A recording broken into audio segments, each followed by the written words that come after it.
A paz do Senhor para você que hoje mais uma vez está completando um ano de vida, um ano de dedicação, de trabalho, que Deus abriu portas de emprego, de moradia, que realizou um sonho de educação, de persistência, daquele que mudou de profissão, daquele que buscou uma edificação ao ler e ouvir as mensagens. A mensagem de Deus é suave.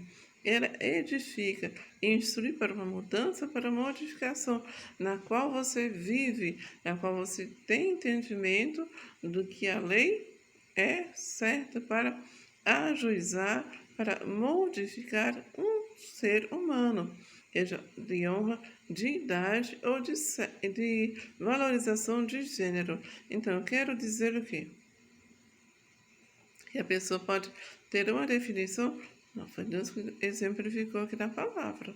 Eu não posso adentrar com mesmice, se eu disse com mesmice, se eu sei que foi o Senhor que deu essa edificação. E aqui no livro, como vocês podem ver, de 2 Reis, capítulo 23, o Senhor fala aqui a piedade de Josias. Josias quer dizer o quê? Nesse tempo, o Senhor dizia Josué, nós temos Josué, Jericó. O Senhor diz tem o quê? Josué sitiou Jericó. Jericó representava o quê? Uma infidelidade ao Senhor. Aí o Senhor diz, vou me apresentar aqui a este povo no tempo de 2 Reis, como aquele que eu apresentei a minha piedade, ou seja, a minha dor. Porque havia o que? No tempo de Josias, ele foi o quê? Que ele aboliu também os médios. O que é abolir? Abolição significa o quê? Retirar, desqualificar, desmembrar. Ele sabia que ele ia retirar para um outro fim. E o Senhor foi colocando lado a lado. E como vocês podem ler todo o texto, que se viu na terra de Judá. Judá é um reinado, né? De honra, de desonra. É aquele que Deus dá como artífice de mão, mas ou seja assim, de trabalho de honra, mas ele não é edificado pela palavra, ele se submete a um sofrimento penal por ter o quê? Uma sabedoria. Mas ele não quer o quê?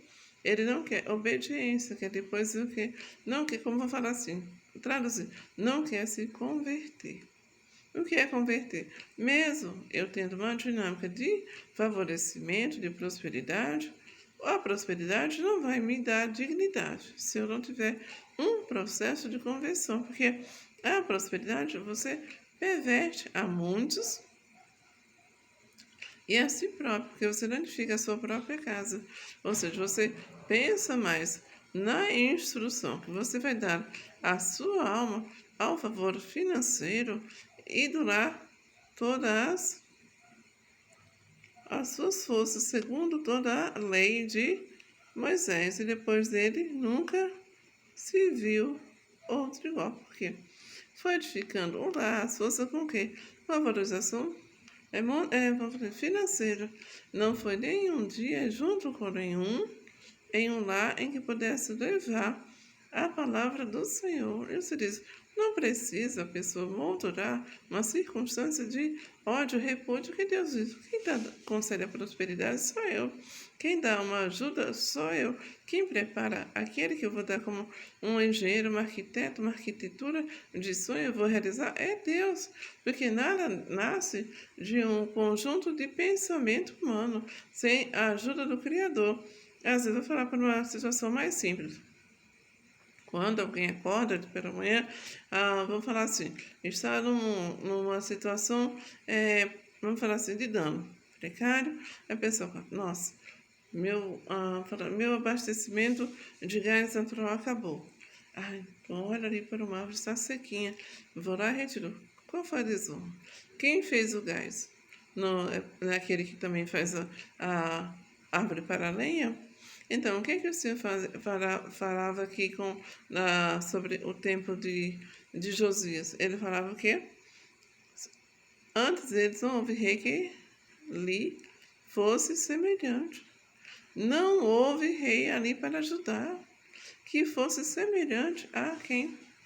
A piedade que Deus colocou sobre Josias, sobre cada homem, ou seja, que se convertesse ao Senhor de todo o seu coração, de toda a tua alma, de todas as suas forças, todas as forças que saíram do ventre, dado pelo Criador, tudo isso fez o que o homem alterar a lei que Deus deu ensinamento a Moisés.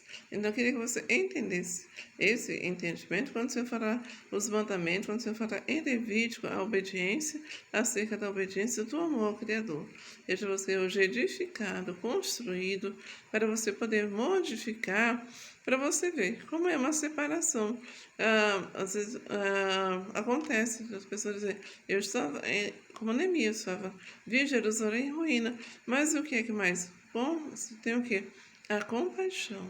Agora, eu não posso modificar aquilo que Deus dá para a pessoa tornar soberba, sem motivação de adentrar nos atos do Senhor, converter-se e não como ídolos lá. Agora eu vou desterrar, eu vou danificar. E você diz, mas danificado foi você. Porque você não conseguiu interpretar uma ajuda que eu coloquei alguém no teu caminho. E o Senhor disse, como bom samaritano, ainda pagou o quê? A tua hospedagem. E o Senhor faz o quê? E quanto a mim? E quanto a Deus? Que honra tu queres dar a Deus? O Senhor diz aqui no versículo 26. Nada obstante, o Senhor não desistiu do furor da sua grande ira. Ira com que ardia contra Judá, por todas as provocações com que Manassés o tinha irritado. Por quê? Judá se perverteu. Mas o que aconteceu quando não houve outro igual? Por quê? Porque foi rejeitado pelo Senhor. E o Senhor diz o quê? Como ele diz, o que é mal, como ele diz aqui, fez o que era mal, você diz, como é que eu posso mostrar o meu bem se ele não vai receber isso de mim? Eu vou fazer o quê? Eu vou conduzir para um entendimento para que possa entrar em Jerusalém. Quando Jesus entrou em Jerusalém, eram o quê? Como jumentinhos, quer dizer, de pessoas que têm pouca estatura, até de sorte. E não se converte porque não lança sobre si a palavra do Senhor. Então, ele não recebe a palavra do Senhor. Ele recebe o quê?